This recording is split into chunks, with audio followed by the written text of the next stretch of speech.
Olá, sejam muito, mas muito bem-vindos a mais um estrondoso episódio do nosso querido, amado, louvado Biohackers Podcast Brasil. Hoje, mais uma vez, com a presença da minha querida colega. Hoje, assim, ó, Ricardo, tu é meu grande convidado. E, por favor, sou tua grande convidada. Esse episódio, espero, né? Esse episódio é o último episódio da temporada. E como ele é o último episódio dessa temporada, porque nós já estamos programando a próxima temporada, nós vamos fazer um episódio diferente aqui do Biohackers Podcast. O que tu tá tramando aí? Hoje a gente vai trazer pro podcast as nossas conversas de bastidores. Tudo aquilo que a gente fala sobre longevidade, sobre o que a gente faz, sobre o que a gente escuta no nosso consultório, sobre o que a gente escuta que a gente fala, aquela conversa de corredor, a gente vai trazer aqui porque o pessoal que nos assiste agora já tá assim, PhD em Biohacker. Então, eles vão conseguir aqui entrar nessa conversa bem profundamente junto conosco. O que tu acha, Ricardo? Bora lá, acho uma ideia sensacional, até porque tem muita novidade, né? Muita coisa. Uma briga entre qual é a melhor canetinha emagrecedora, Exatamente. Dados novos. E a gente vai falar sobre tudo isso hoje aqui, mas antes, queremos agradecer aos nossos queridos patrocinadores Cienza Farmácia de Manipulação. E Biomi Hub, medicina de precisão. Inclusive, o pessoal está passando aqui na tela um QR Code para vocês acessarem e terem descontos nos produtos, tanto da Biomi Hub quanto da Cienza. E eu vou me meter para fazer uma propaganda também do Anti-Aging Club. Por favor. Também vai passar por aqui o Anti-Aging Club para o pessoal entrar, que é, de certa forma... Olha, eu acesso e acho, assim, sensacional. Tá muito bacana. E para não profissionais. Claro, a gente vai colocar os niveizinhos, né? A gente tem ali os níveis fundadores, alquimistas e imortais. E cada um vai encontrar coisa do seu nível e vai poder ver e aprender cada vez mais o assunto. Perfeito, uma super oportunidade. Bom, gente, vamos lá, vamos começar assim, se tu me permitir, Ricardo, vou começar te perguntando, eu não vou fazer aquele quadro, como é que tu chama aquele quadro que não é brincando com o nosso convidado? Sacaneando o nosso convidado. Sacaneando o nosso convidado. É porque tu não é escorpiana que nem eu, né? Não vai ser sacaneando, porque eu sei que tu vai ter uma boa resposta, tá?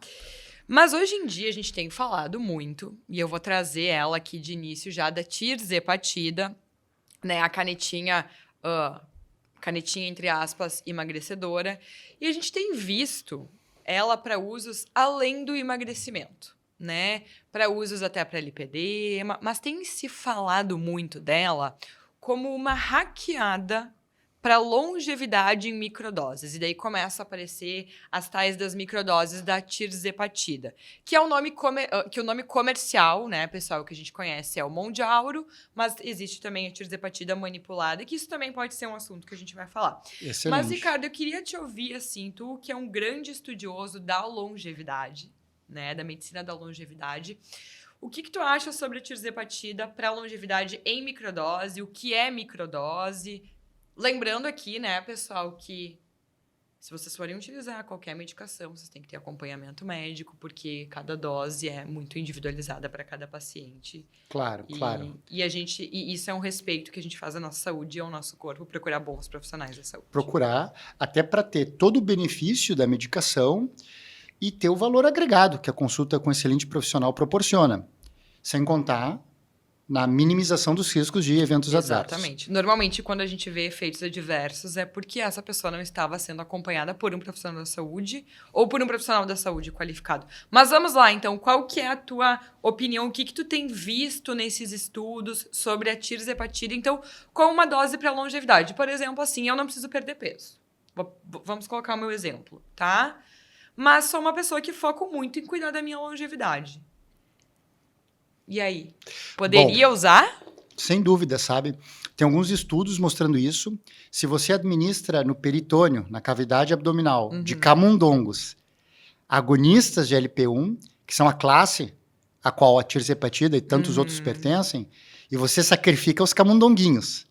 E aí analisa os tecidos deles, você vai ver que a idade biológica nesses tecidos regridem. A gente ainda não pode fazer a inferência direta de que isso vai ocorrer em humanos, porque os camundonguinhos de laboratório, eles nascem com uma programação para rapidamente se desenvolver, reproduzir muito e morrer. Então, eles gastam muito pouca energia em mecanismos de reparo. O ser humano evoluiu para ter menos filhos, então tem que viver mais para cuidar desses filhos, e a gente gasta mais energia em mecanismos de reparo e manutenção. Então, muitas coisas que promovem longevidade em camundongos, para nós não são tão importantes, porque a gente já tem mecanismos melhores para ter longevidade do que esses animais. Mas eu acho promissor. Então, sim, pode regredir a idade epigenética. E a gente viu nos estudos isso se manifestando através de desfechos clínicos de doenças que são doenças do envelhecimento. Por exemplo, uma redução de 20% no risco cardiovascular, uma redução da semaglutida de 40% a 70% no risco de Alzheimer, são sinais muito alentadores que permitiriam, por exemplo, a gente fazer uso em ti, caso tu detectasse algum gene ou alguma coisa que pudesse acelerar teu envelhecimento. Perfeito. Mas não existe a definição do que é microdose, da importância de você conversar com o seu médico. Exatamente. E essa porque a gente fala assim, microdose seria o quê, né? 2,5, 1,25, o que é essa microdose vai depender muito de cada metabolismo e de cada paciente. Sabe que é interessante, Ricardo, que tu trouxe essa questão, né, que o uso ali da tirzepatida, da semaglutida, ele já tem sido estudado para desfecho cardiovascular, né, para doenças que quando a gente vai pensar, pessoal, elas têm um cerne metabólico. Isso é muito importante. A gente entender que são todas questões que vêm ali de um desequilíbrio no nosso metabolismo, né? Eu acho que esse é um grande painel que a gente está vendo na medicina hoje em dia, porque não era algo que a gente via na época da nossa faculdade. Nós estudávamos tudo muito compartimentado. Então, era aula de cardiologia, falava ali de uma doença cardiovascular. Nós tínhamos a endócrino, né, para falar ali do diabetes, do sobrepeso, da obesidade. Na aula de hepatologia, nós falávamos de um fígado gorduroso. Mas hoje a gente sabe que existe todo esse cerne metabólico e aí a gente entende o porquê que uma medicação tem efeitos positivos em diferentes tipos de condições. Então, isso é muito importante. Sem dúvida, olha, e eu cada vez mais acho que a chave da longevidade é a questão metabólica. E não tanto Sabe que eu concordo contigo. a questão do anabolismo. Porque se você pega um daqueles camundonguinhos e você desliga o GH, o hormônio do camundongo de crescimento, que é o mesmo para todos os mamíferos, você vê que esse camundonguinho sem GH vai viver 40% a 70% a mais. Isso trouxe uma ideia inicial de que o anabolismo envelhecia e matava. Ou você vive muito, ou você é grandão e fortão. Não dava para ter as duas coisas. Só que, quando a gente desliga o IGF-1, que também é um hormônio anabólico, o camundonguinho só vive 0 a 4% a mais. Por que é essa dissociação? Por que desligar o GH prolonga muito mais a vida do que desligar o IGF-1, se nos dois casos a gente está desligando o programa anabólico? Porque o GH aumenta a resistência à insulina e o IGF-1 diminui a resistência à insulina. Então, essa dissociação é via suscetibilidade à insulina, que para mim é o cerne para a gente realmente envelhecer bem. E eu acho que a chave está nos centenários. A gente tem um insight do porquê que isso acontece. Os centenários, eles têm uma assinatura genética muitas vezes. Eles produzem mais uma proteína chamada FOXO3, que vai ligar um monte de genes de longevidade. Lu, enquanto a insulina está alta, a FOXO3 sai do núcleo da célula. Então, aquela pessoa que ainda não está diabética, mas está décadas com a insulina alta para compensar a resistência, vai estar há décadas com a FOXO3 fora do núcleo, sem ligar os genes de longevidade. Olha só, muito interessante. Não pode ter insulina alta. Eu costumo dizer que a insulina ela é o grande maestro do nosso metabolismo. E é interessante, eu até considero... Quero ver se tu concorda comigo, que é um paradoxo essa questão da insulina alta. Porque a gente... O que acontece, né, pessoal? Até vocês podem buscar, mas eu vou falar de novo agora nesse episódio. Mas a gente já falou bastante, principalmente nos episódios que estava eu e o Ricardo, sobre como é que é toda essa história da resistência à insulina. Mas por que o nosso corpo fica resistente à insulina, né? Muito, na maioria dos casos, devido a uma dieta ali que vai fazer muitos picos de glicose. E a gente sabe que essa glicose alta no nosso sangue, ela é tóxica. para o nosso corpo. Ela fica... Primeiro que eu digo assim, o ato da glicose é glicar, então ela fica glicando tudo que está por ali, né? E essa glicose muito alta, o nosso corpo, que é muito inteligente, entende que ele precisa limpar essa glicose do sangue, então vamos utilizar ela para um benefício que seria ser transformada em energia lá dentro da mitocôndria.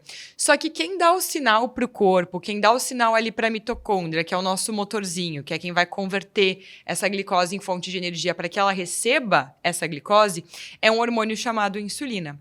Então, a gente precisa liberar a insulina para baixar esses níveis de glicose no sangue. Só que o que acontece, pessoal? Se a gente está o tempo todo fazendo picos de glicose e é assim que a gente...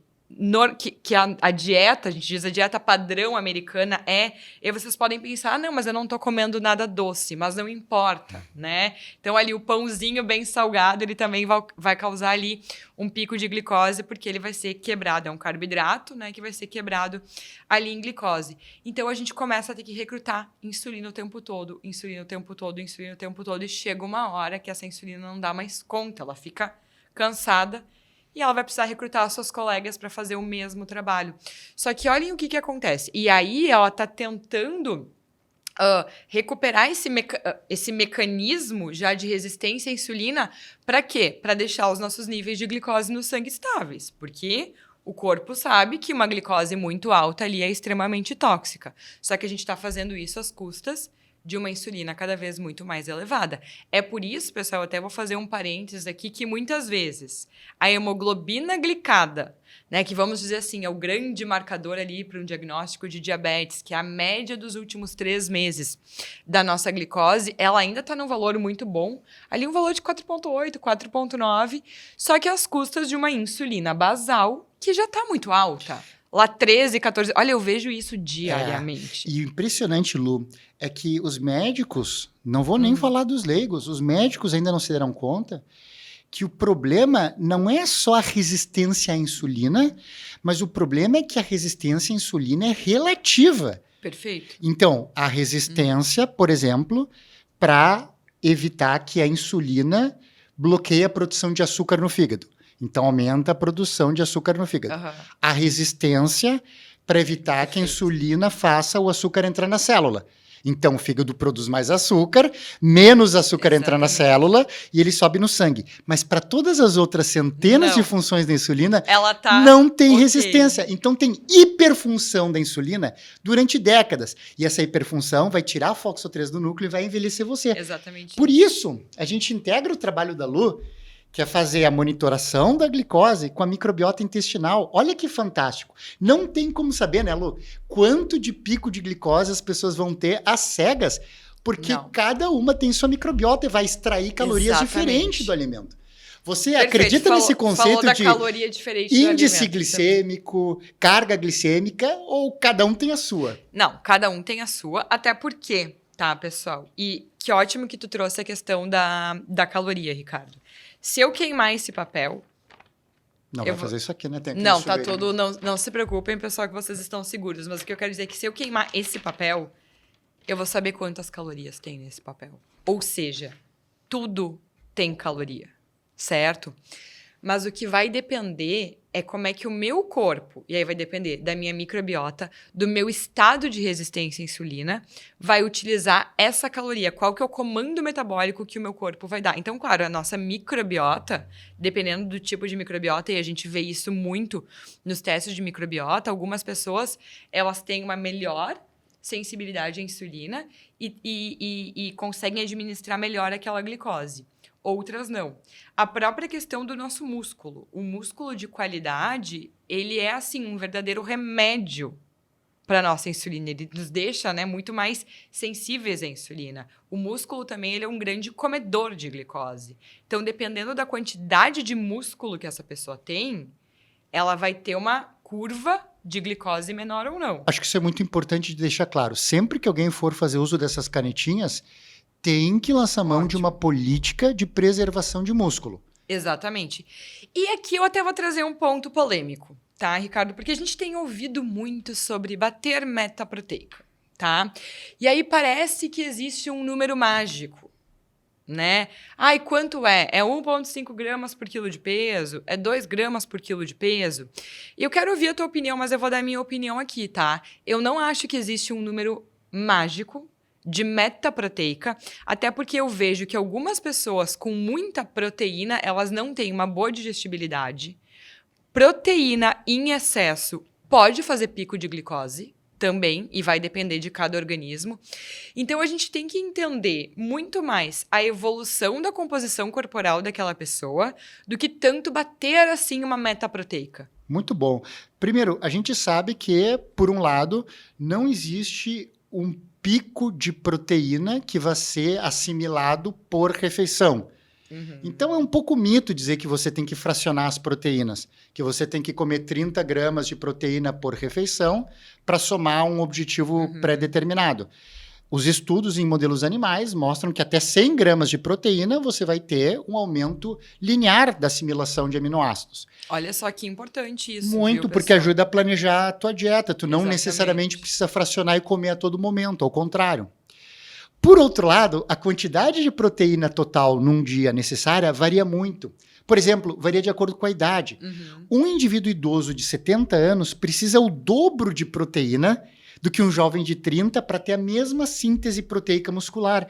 E é uma perversão isso com o idoso, porque isso ocorre bem quando os dentes dele já não conseguem mastigar carne, bem quando a cloridria dificulta a ação digestiva sobre a carne e bem quando as enzimas proteases pancreáticas também estão em declínio. Então, já existem até alguns probióticos sendo desenvolvidos por algumas bactérias, como Bacillus coagulans, que ajudam a digerir a carne e se associam a uma maior área sob a curva de aminoácidos essenciais. E sabe que eu vou te falar, né? A gente vê muitos jovens utilizando as proteínas em pó, enfim, até porque hoje em dia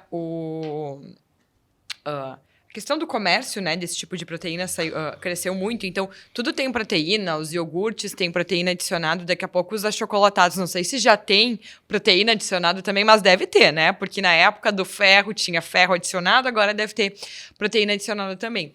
Mas, na verdade, o jovem ele ainda consegue digerir a proteína do alimento, né? E assim, pessoal, a gente precisa entender que a proteína de maior e melhor valor biológico ainda é a proteína do alimento. Até porque ela não passa por um processo de industrialização. Mas, para os idosos, né, para uma pessoa que já tem mais dificuldade, aí sim a gente tem que lançar a mão Mas eu acho que aí, Lu, suplementos. é fundamental a gente dizer quais suplementos. Gente, busquem comprar o whey da marca que tiver menos processamento. Exatamente. Tem algumas marcas de whey que a gente não vai dizer porque não são nossos patrocinadores. Olha a oportunidade perdida. Mas, brincadeiras à parte, existem algumas marcas que têm 5 ingredientes. Inclusive, o nosso patrocinador tem um whey puríssimo, que só tem um ingrediente. Então, quanto menos ingredientes, melhor. E quando tem adoçante, que seja stevia, um adoçante natural. Isso é bem importante, acho que agora a gente vai dar um momento dica. Aliás, momento dica. Evitem, tá, aqueles wheys de caixinha que tem, por exemplo, carragena, que aumenta a permeabilidade intestinal. Pessoal, isso tem que... Isso é importante. Imagina um idoso, Lu, que já está tendo um colapso da alfa-diversidade, uma alteração na relação de filos, uma substituição de bactérias boazinhas por bactérias pró-inflamatórias, e aí tem um aumento das bactérias pró-inflamatórias do intestino e aumenta a permeabilidade intestinal para receber esses mediadores inflamatórios. Vai acelerar o inflammaging. Então, cuidado essa inflamação crônica que vai ser acelerada também é causa de resistência à insulina, porque a gente tem 3 principais causas de resistência à insulina, pessoal, que é a inflamação crônica, o estresse, e aí hoje em dia o estresse está muito relacionado com a qualidade do sono, porque não dormir bem está muito relacionado ao estresse, e os picos de glicose. Então, assim, eu até vou te dizer, tá, Ricardo, em relação ao whey, não é o meu tipo de proteína preferido, tá? Porque eu noto muito que, por mais que seja um whey hidrolisado e tudo mais, as pessoas que têm uma certa... Eu não vou nem dizer intolerância à lactose, mas que têm um certo desconforto com produtos lácteos, não têm tolerado tão bem o whey. Então, a gente tem que cuidar, né? E cuidar para ver se a gente não tá utilizando mais suplemento proteico do que a própria proteína do alimento, né? Porque o alimento, ele é um remédio, a gente sabe que o alimento, ele tem um potencial na nossa saúde muito grande, então a gente tem que cuidar. E aí, outras coisas, assim, que eu quero fazer um alerta a suplementos, tá, pessoal? Porque, assim, principalmente esses suplementos que a gente compra pronto, tá? Se é um suplemento, por exemplo, tem muitos, assim, pro intestino que eu vejo, tá? Porque o intestino também é um assunto que vem ser, né, a saúde intestinal vem sendo muito abordada e, assim, que bom, porque a gente sabe que o nosso intestino, ele tá interligado com todos os nossos sistemas do corpo. Mas aí a gente observa, assim, né, ali um suplemento que, né, tem ali fibra, glutamina, que realmente é interessante, tá? Mas que tem um sabor ali. Então, sabor melancia, né, sabor laranja. Gente, da onde que um pó vai ter cor e sabor naturalmente? Certo? Então, isso a gente tem que cuidar. Porque todos os dias utilizar um pouquinho desse corante... Tu tá me dizendo que aquele narguilé sabor melancia que eu fumei no Egito não fez bem pra mim? Não posso acreditar. Gente, é assim, tá? É assim. Eu tô aqui sendo séria, falando, o Ricardo também tava trazendo a seriedade. Vocês não sabem o quanto a gente dá de risada. Quando eu cheguei aqui, ele tava... Que música tu tava escutando? Foolish Heart. Mostrando aqui... You make me weak. Mostrando aqui pra Cami quem tomou vacina, quem não tomou. Mas isso é outra história que a gente não vai falar hoje. Não, mas ela Já linkou a vacina com Foolish Heart. Seremos cancelados. Temos um episódio... Um episódio é ótimo. Um episódio que a gente falou bastante sobre as vacinas com o Dr. Zebalo. Se vocês quiserem, acho que foi um... Sim, as pessoas são sempre convidadas a revisitar, né? Os episódios são muito bacanas. Muito bons. E às vezes a gente traz alguns aspectos e a gente não é dono da verdade, Lu, e a gente não morre abraçado. Por exemplo, olha só que polêmica. Quero uma pergunta. Tá, fala, mas depois eu vou fazer uma pergunta. A Cami vai lembrar Pedra, dessa papel, pergunta. tesoura pra ver quem faz antes. O que... Não existe isso. Existe tesoura. Não, tu vai falar, eu só vou Não, fazer isso é pergunta. papel! Droga, Tá. perdi. Não, olha qual é a pergunta. O que tu mudou de opinião do nosso primeiro episódio, lá na primeira temporada, pra hoje? Mas pode falar, pode pensar. Tá, essa eu vou ter que pensar. Boa essa Mas eu pergunta. queria trazer a polêmica que saiu um pôster, na verdade, num congresso da American Heart Association, Tá. relacionando a melatonina Ai, boa, vamos falar sobre isso. com aumento de risco cardiovascular, Tá, vamos principalmente de insuficiência cardíaca. Lógico, a primeira coisa é tranquilizar as pessoas. É uma correlação. Correlação não prova causalidade. É evidente que não. Só que sabe o que me chamou a atenção? Não é tanto esse dado. Dados assim são publicados o tempo inteiro e a gente tem que ter a leitura crítica. O que me chama a atenção é que as pessoas, gente, elas são pouco científicas. As pessoas da área médica, em particular. Nessa de querer morrer abraçado com suas convicções. Ó, por isso que eu fiz essa pergunta. Porque assim, que a gente mudou. Será que quem gosta da melatonina, como eu gosto bastante, será que quem gosta da melatonina, se amanhã sair um ensaio clínico randomizado duplo cego controlado por placebo, um grau bem alto de evidência, mostrando a mesma coisa, será que elas não vão ir para a literatura, tentar refutar, procurando os artigos que lhes interessam? Por que as pessoas morrem abraçado no seu suplemento favorito, na sua droga favorita, na sua estratégia de hacking favorita? Isso é dissonância cognitiva, ao né? invés de ficar abraçado no processo maior. Por exemplo, eu busco longevidade. Se não puder ser com a melatonina, eu vou continuar buscando com outras. Por que que as pessoas grenalizam, politizam tanto e são dispostas a morrer abraçadas, a ser dispostas a abrir mão de suas convicções em busca de um conhecimento cada vez maior? Eu acho que isso fere um pouco o ego das pessoas. É muito difícil a gente abrir mão de uma opinião que antes a gente não é nem valorizava, mas enfim, que a gente falava, acho que isso é um pouco do ser humano e faz parte do processo de evolução a gente conseguir deixar ir algumas crenças, porque a gente aprendeu novas. É difícil isso, mas eu acho que tu trouxe isso muito sabiamente. A gente, essa é uma busca diária em todos os aspectos da vida, né? Mas na medicina, quando a gente está tratando da saúde do paciente, e algo que nunca muda é que a saúde é o bem maior, né? A gente está lidando com algo que é muito, muito, muito precioso. Nós temos que estar abertos para entender as novidades. Vou trazer um exemplo, tá? E aí tu vai pensando na tua resposta. a tirzepatida, né? Que é uma medicação, um medicamento para perda de peso, tá? Eu acho que ela vem mudar, e não só ela, mas, né, toda essa leva de novos medicamentos vem mudar uma estigmatização que a gente tinha em frente ao uso de medicamentos para obesidade, para sobrepeso, para emagrecimento e aquela concepção que as pessoas não emagreciam porque não queriam, entendeu? A gente sabe que é uma doença e que precisa ser tratada. Então, claro que a medicina do estilo de vida, a mudança do estilo de vida é o primeiro pilar, né? E não é porque eu sou, né, porque eu trabalho com medicina do estilo de vida que eu vou trazer isso. Isso a gente sabe que é muito concreto. Eu imagino que isso nunca vai mudar na medicina, tá? Que o nosso estilo de vida, ele é um pilar.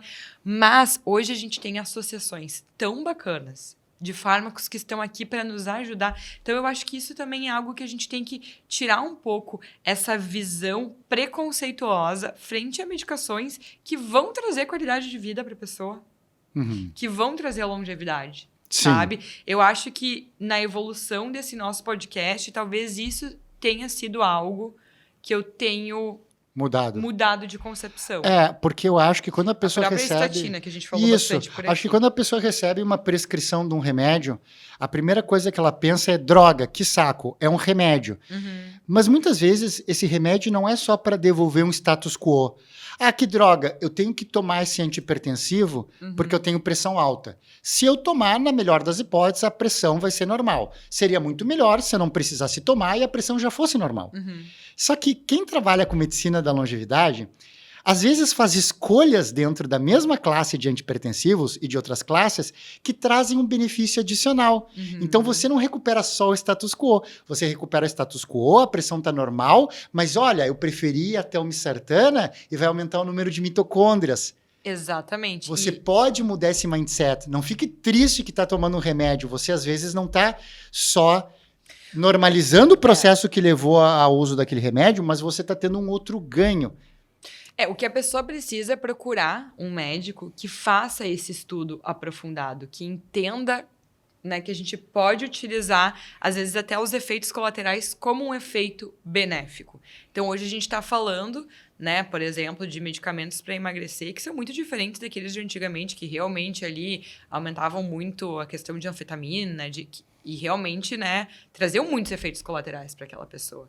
Então, eu acho que isso é algo que tem mudado. E como é lindo esse estudo, né? E aí unir a farmacologia junto com a medicina do estilo de vida, junto com a medicina da longevidade e entender que é um soma-soma, né? Não é uma coisa de um lado e outra coisa de outro. É que nem, né, a dieta, não é nem só carnívora e nem só vegana. A gente pode... eu sou muito desse equilíbrio, eu pessoalmente. Eu entendo que dentro da vegana a gente vai ter muitos benefícios, por exemplo, para a nossa microbiota, mas também dentro da carnívora a gente vai ter ali benefícios, né, dessa dieta também. Então, eu acho que trazer tudo isso para a nossa saúde, para o nosso próprio laboratório, a gente vai estar aumentando as possibilidades de trazer coisas boas. Pensou na tua resposta, Ricardo? Quer mais uns minutinhos, a gente pode agradecer aos nossos patrocinadores. Hein? Olha só, tô te dando uma colher de chá. Cienza, farmácia de manipulação, que nos ajuda bastante muito a escolher os nossos produtos e ter a certeza de que eles serão de qualidade.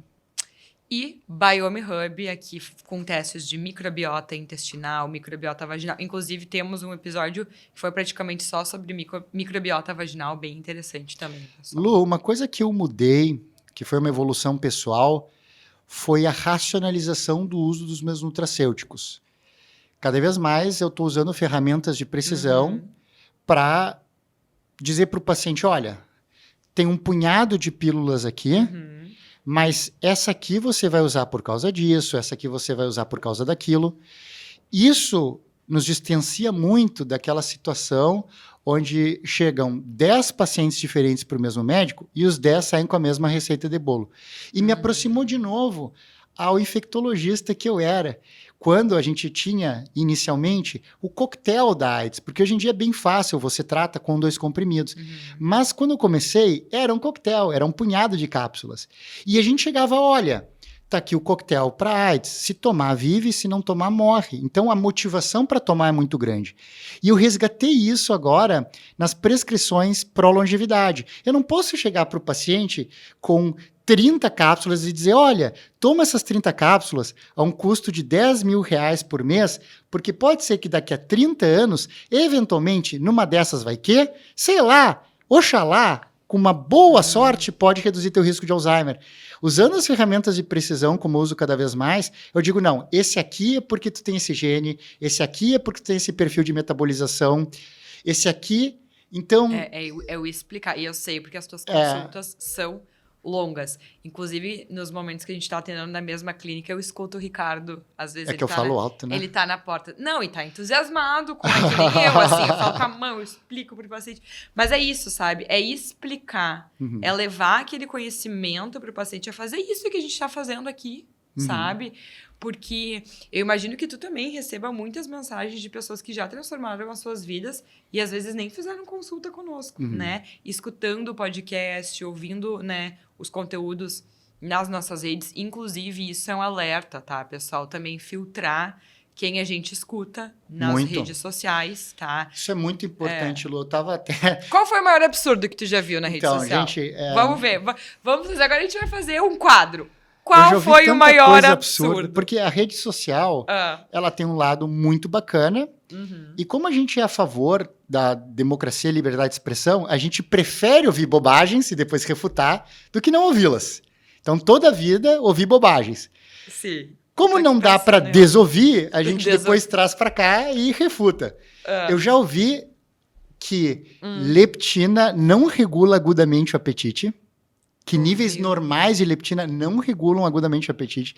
Vê se pode. A principal causa de obesidade monogênica, que é aquela situação na qual a obesidade não é escolha mesmo, porque são mutações no MC4R e a pessoa não recebe a sinalização da leptina, a principal causa é justamente que ela não consegue regular a saciedade. E a consequência é a criança obesa desde pequenininha, aquele indivíduo que come o tempo inteiro, e que é aquela pessoa que não teve opção mesmo. Essa foi uma bobagem importante. Outra que eu ouvi é referente ao teu trabalho.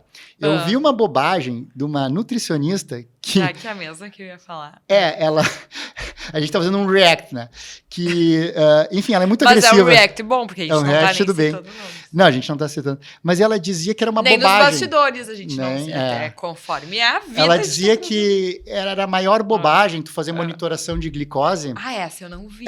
Porque é óbvio que a glicose vai subir depois de uma refeição, gente. O que vocês estão pensando? Não, é verdade. O importante era como ela ficava em jejum. E a gente sabe que é o oposto. Se você tem um diabético cuja diabetes é diagnosticada porque a glicemia de jejum é alta, ele tem um prognóstico melhor do que se você tem um diabético que foi diagnosticado como diabético porque na curva de tolerância à glicose 75 gramas, ele ultrapassou os 140 durante o segmento. Então, o que ela falou é exatamente isso, só que é o contrário. Então, a gente tem que ter cuidado mesmo, né? Porque a gente é super a favor da liberdade de expressão, mas o que só aumenta a nossa responsabilidade, né? Eu lembro de um que eu vi agora, que foi olha bem, foi um react, inclusive para um colega nosso que a gente admira muito, tá? Foi de um Rios que ele fez, que ele estava explicando sobre a frutose, né? Nos sucos de fruta, ele não falou em nenhum momento mal de comer frutas inteiras, inclusive ele falou para comer frutas inteiras naquele vídeo, mas ele estava falando sobre como a frutose presente nos sucos de frutas não é interessante, né? Toda a questão hepática e tudo mais. E não é mesmo, né? Não é mesmo, a gente já falou sobre isso. Não aqui. É mesmo. A frutose, ela não é absorvida contra um gradiente de concentração, diferente da glicose. Inclusive, faz aumentar muito o ácido úrico. A gente sabe que é através do ácido úrico que a gente tem a elevação da pressão, tá, pessoal? O indivíduo, ele não desenvolve pressão alta por conta do sal. O sal, ele vai, vamos dizer, segurar uma pressão que já é mais alta, né? Mas ele desenvolve, né, a hipertensão devido ao excesso ali de açúcar e muito ao excesso de frutose também. Mas, enfim, e aí acho que ele é nutricionista, enfim, fez um react falando assim, como é que pode esse cara aqui tá falando da frutose, do suco de fruta e tudo mais. Então, olha só, né, que às vezes as pessoas, elas não querem ouvir aquilo que elas não querem ouvir. Tá, eu sei que ficou estranho. Isso que se eu falei, chama falácia do mas é espantalho, na verdade. exatamente, assim. Ah, é porque se a gente fala que quando tu acorda e tu toma um suco de laranja ao acordar, ou um suco de uva ao acordar, e isso não é interessante para tua saúde metabólica, eu não tô dizendo aqui que não vai ter um monte de vitamina C da laranja, que não vai ter Polifenóis.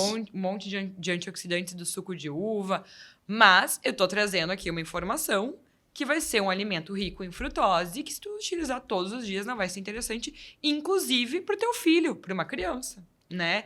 E aí, isso, eu lembro que uma vez eu fiz Para um quem não post... sabe, loção esclarecimento, açúcar branco é frutose com glicose. Então, Exatamente, é. E eu até fiz um post sobre isso, falando, né, que da questão das crianças que ficam recebendo suquinho de uva, suquinho de laranja o tempo todo.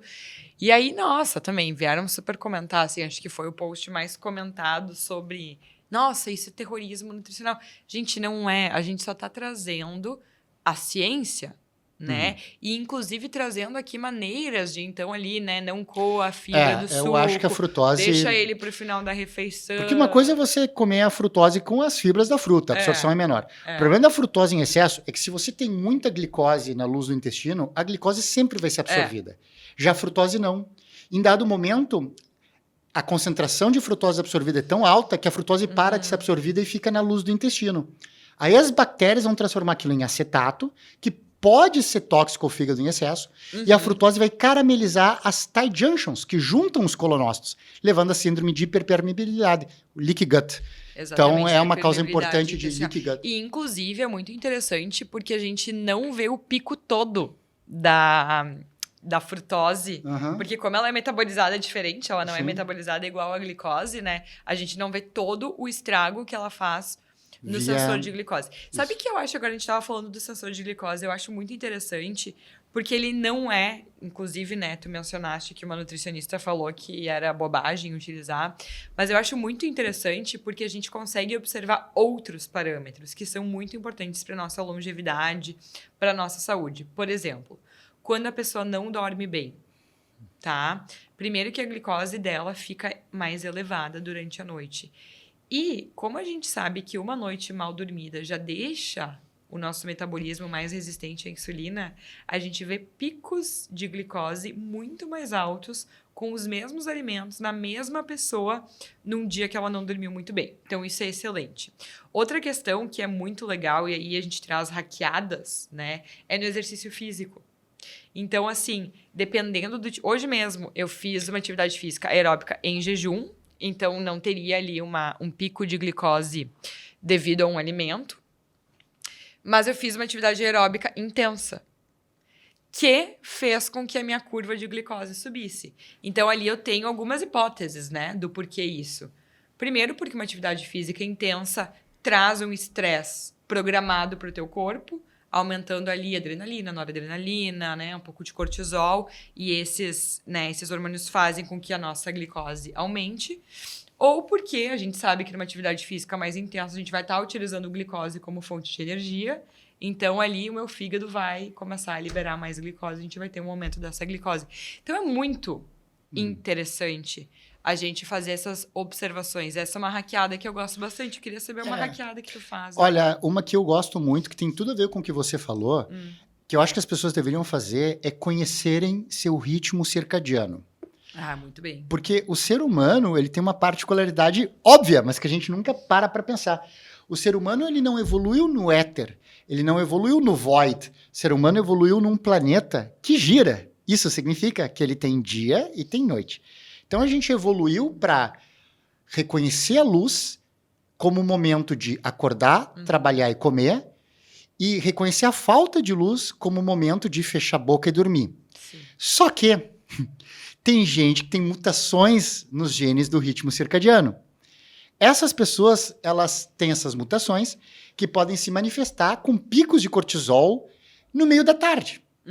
E elas vão ter um maior tempo de latência para iniciar o sono, uma maior fome noturna e vão ter um encurtamento dos sonos fase 3, que reparam o corpo e o sistema imune, e do sono REM, que repara a cognição que faz e é o fundamental profundo, para né? fixar Tá, a memória. Bom que tu trouxe É isso, muito bacana. Ricardo. E você pode conhecer isso de duas formas. Uma, sem ser genética. Você faz uma curva de cortisol salivar. Você tem que ter um eu ia pico de mesmo te cortisol de manhã. perguntar.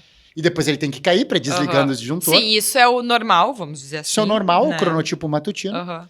E você tem também os testes genéticos, que aí detectam mutações nesses genes. Mas aí, Ricardo, por exemplo, vamos supor, a gente fez ali o cortisol salivar. Tu faz 3 amostras, pede 3 ou 5? Sim, 3. Tá. Vamos supor que tu detectou ali que essa pessoa tem um cortisol, um pico de cortisol no meio da tarde, tá? Tu entende que isso é uma mutação genética ou que isso é um desequilíbrio de ciclo circadiano daquela pessoa? Eu já vi as duas Como é que tu coisas. faz essa diferenciação? E se a gente entende que é um desequilíbrio de ciclo circadiano, a gente vai tentar ajustar esse ciclo circadiano. Mas para quem tem uma genética, então, isso vale é muito a pena interessante. ajustar ou não? Vale. Ajustar para um ritmo circadiano normal ou pro dela? Não, normal, matutino. Por quê? Porque a expressão Viu, de pessoal? várias... Então ninguém é noturno. Não. Se você... Era essa a resposta. Isso é importante. Você não é o Batman, tá? A gente pode ser super-heróis, mas o Batman não.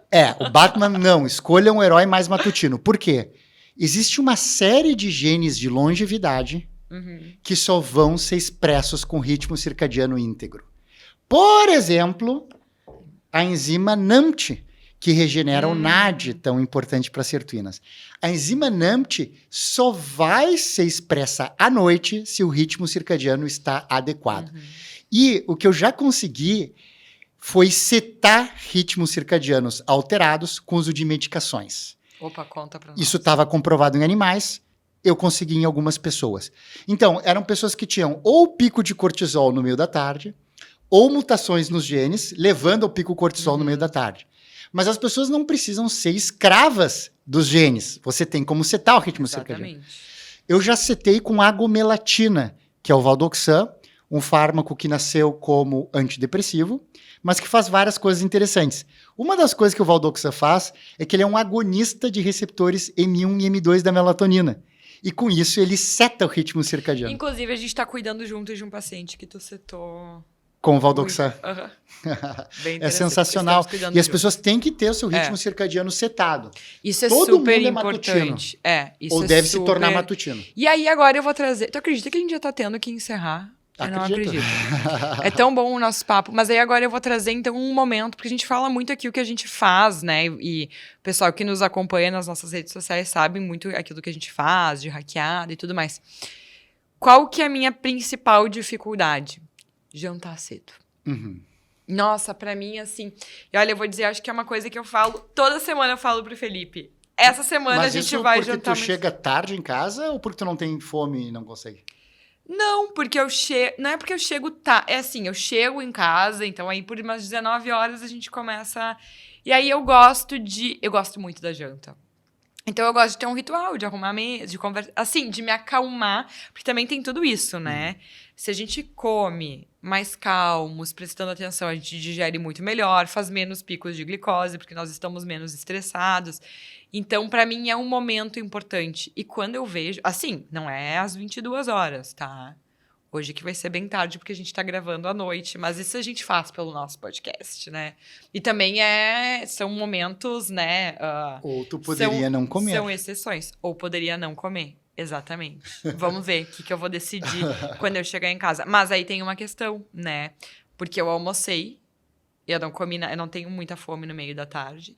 Na verdade, a maioria das pessoas que tem... Eu tô falando a maioria, não tô falando todo mundo, tá, pessoal? Mas que tem fome no meio da tarde, muitas vezes é por um hábito de comer. Porque a gente almoçou, a gente tá bem, né, bem nutrido, salvo algumas pessoas.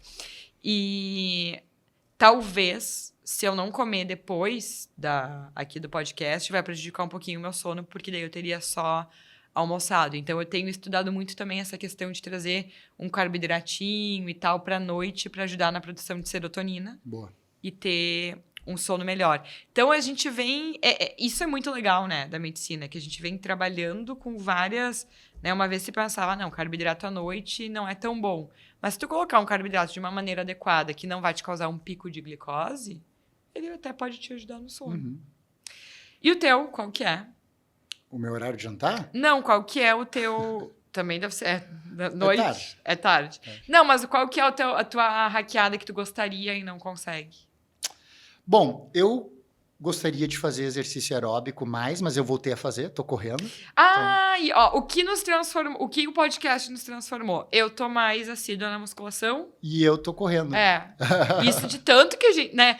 E é assim, né, pessoal? A gente estuda e sabe a importância da musculação, mas aqui no podcast, todos os episódios, a gente falava, e aí o Ricardo me cobrava e eu cobrava ele do cardio. E eu quero saber que eu acho que melhorou. Um hack que melhorou? Não, um que eu te cobrava. Sim, eu parei. Aqui, ó, eu parei de usar adoçante também. Viu? Não, gente, é isso aí. Parei de usar adoçante. E uma hackeada tecnológica que tu faz? Eu, como sou coach lenta, eu tenho tônus simpático muito alto. Então, para aumentar a minha variabilidade de frequência cardíaca, o que se associa à saúde cardiovascular, eu uso estimulação de nervo vago. Muito legal. Percutânea, com um dispositivo que eu adquiri. Muito Foi bom. bem interessante. E eu vou trazer um meu também aqui, então, que eu uso aquelas cintas de luz infravermelha, que a gente sabe que a terapia de luz vermelha tem ali uma questão mitocondrial e tudo mais. Então, essas são as hackeadas tecnológicas. Inclusive, esses assuntos, pessoal, de tecnologia, peptídeos, de hackeadas, vai ter muito. nós vamos falar muito. Vai ter muito, principalmente peptídeos e hackeadas tecnológicas. Quase que eu comprei aquele capacete de estímulo transcraniano de corrente contínua. Eu vou dizer assim... Só que ele ainda está muito caro para importar. Eu não sou uma pessoa consumista. Você está indo para os Estados Unidos? Me avise, tá? Que eu tenho algumas encomendas para você. Meu olho brilha com todos esses dispositivos. Ainda é muito caro para nós brasileiros, né? Exatamente. Até porque o pessoal... Fica uma dica aí para futuros patrocinadores, né? O pessoal não tem onde promover os seus produtos para trazer eles para cá. Vai ser um prazer. Aqui a gente seleciona com muito critério os nossos patrocinadores. Cienza Farmácia de Manipulação e Biohome Home foram, assim... Parceiros e escolhidos com muito critério. Porque tudo que a gente traz aqui para vocês, pessoal, tem muito cuidado, tem muito respaldo científico. A gente sabe da importância que a nossa fala tem como médicos, né? E dessa relevância, né? E de como os médicos devem ter esse cuidado. Então, aquilo que a gente fala aqui são coisas que a gente estudou, que naquele momento são coisas importantes, e é o que a gente tem falado aqui. Se vier um estudo melhor, se vier que a gente entenda que algumas coisas mudaram, a gente também vai trazer. Né? Porque a gente não tem problema nenhum em mudar de opinião, desde que seja uma opinião mais evoluída. Ninguém morre abraçado com essas ideias, né? Exatamente. Pessoal, muito obrigada por terem nos acompanhado nessa segunda temporada do Biohackers Podcast Brasil. Agora a gente vai tirar umas férias muito breves, mas vocês têm aqui uma série de conteúdos. Sabe que é muito bom repassar os episódios, né? Anotar. E a gente gostaria muito que vocês deixassem nos comentários sugestões para a próxima temporada. A gente quer muito ouvir o que vocês têm para nos falar, o que vocês têm para nos dizer, porque esse conteúdo é para vocês. E olha, no intervalo da maratona do Biohackers Podcast Brasil, dá uma olhada na plataforma do Anti-Aging Club, onde vocês vão encontrar muita coisa bacana. Pessoal, muito obrigado. E no 3, 1, 2, 3, hackeiem-se!